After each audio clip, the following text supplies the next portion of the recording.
ठीक है। Class 7 chapter कितना है? चलो ठीक है।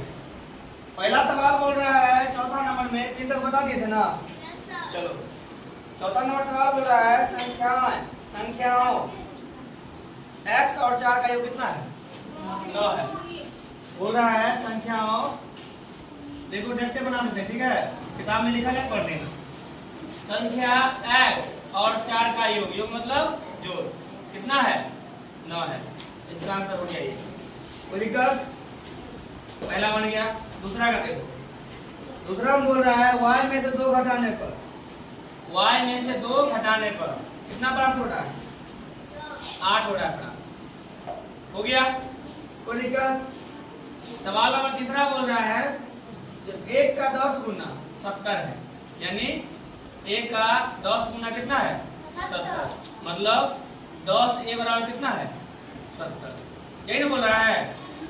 चलो सवाल नंबर चौथा बोल रहा है, उस पर ध्यान देगा तो। चौथा बोल रहा है b को 5 से भाग देने पर कितना प्राप्त होता है? b को 5 से भाग देने पर कितना प्राप्त होता है? 6, है ना? ऐसे लिख देंगे। चलो सवाल नंबर 5वां बोल रहा है जो p का 3 चौथाई, p का 3 चौथाई मतलब कितना? 3/4 कितना हो रहा है? 15 हो रहा है। इसको ऐसे लिख सकते हैं 3t/4 बराबर 15। यही लिखेंगे, इसको ऐसे लिख लेंगे, कोई दिक्कत नहीं है। सवाल नंबर 6 बोल रहा है इसमें जो m का 7 गुना, m का 7 गुना, है ना, और 7 का योगफल, और 7 का योगफल कितना हो रहा है? 77 हो रहा है। मतलब 7m + 7 बराबर कितना है? 77 है। समझ आ रहा है सबको? कोई दिक्कत? सवाल नंबर 7 क्या बोल रहा है सब देखो। 7 बोल रहा है यदि आप y के 6 गुने में से, y के 6 गुने में से 6 घटाएंगे, 6 घटाएंगे तो कितना प्राप्त होगा? 60 प्राप्त होगा। यही ना बोल रहा है, y के 6 गुने में से 6 घटाएंगे तो कितना प्राप्त होगा? 60। मतलब इसको ये लिख सकते हैं 6y - 6 बराबर कितना? 60। कोई दिक्कत? समझ आ रहा है भाषा? अब सवाल नंबर 8 बोल रहा है, तो ध्यान दो पहले।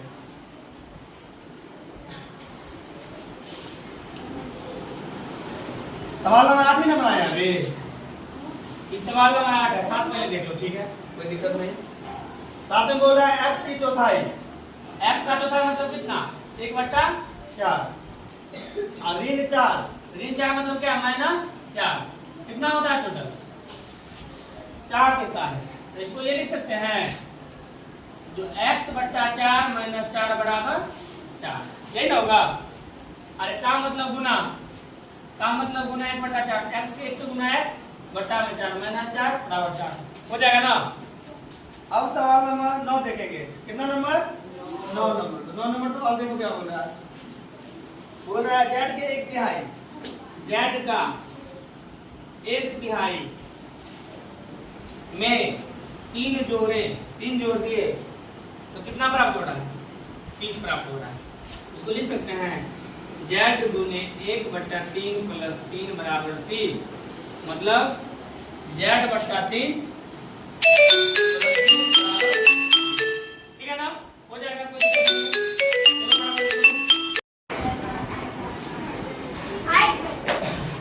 देखो ध्यान दो। सवाल नंबर 5 बोल रहा है जो निम्नलिखित समीकरणों को सामान्य कथनों के रूप में लिखें। मतलब क्या? जैसा दिया हुआ था वैसा आंसर लिखे ना। अब आंसर वाले को क्वेश्चन बना के करना है काम। ध्यान दो। बोल रहा है जो p+4 कितना है? p+4 कितना है? 15। इसको हिंदी क्या लिखेंगे बताओ? तो लिखेंगे संख्या p का p और 4 का योग कितना होगा? कहाँ आगे बोल रही है? मुंह बंद करके देखो चुपचाप। योग कितना है? 15 होगा या 15 देता है, ठीक है? योग 15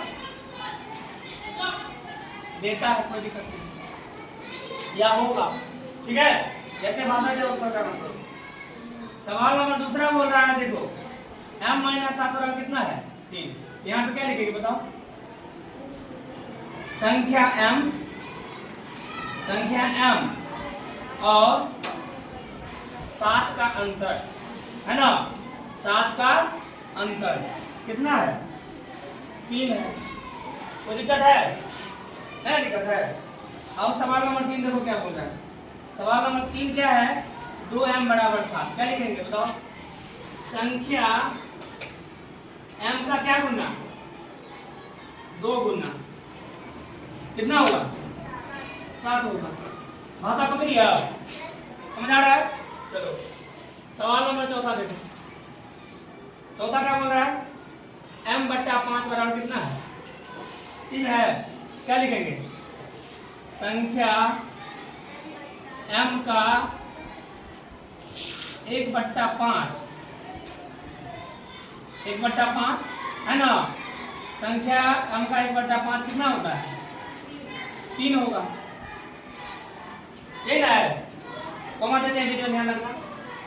सवाल नंबर 5 क्या बोल रहा है? तो देखो 5 बोल रहा है सवाल 3m बट्टा 5 बराबर कितना 6। यहाँ पे क्या लिखेंगे?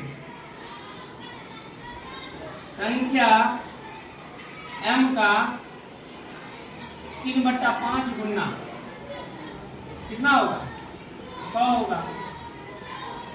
भाषा पकड़ में आ रहा है?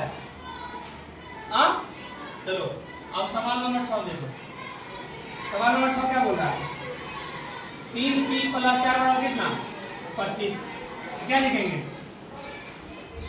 संख्या p का 3 गुना कितना गुना 3 गुना और 4 का बीच में कैसे चला है जोड़ का यानी योग कितना होगा 25 होगा। अब भाषा पकड़ में आया? चलो सवाल नंबर 7 देखो। 4p माइनस 2 कितना है? इसको बनाना नहीं बोल देता है। देखो संख्या p का 4 गुना और 2 का अंतर 18 होता है, या 18 होगा। कोई दिक्कत? और सवाल नंबर देखो कितना है 8वां। क्या है सवाल? p बट्टा 2 + 2 बराबर कितना 8। क्या बनेगा इसको बताओ? संख्या p का 1/2 गुना और 2 का योग कितना होगा 8 होगा। कोई दिक्कत है? बन जाएगा आसानी से। चलो बना लो।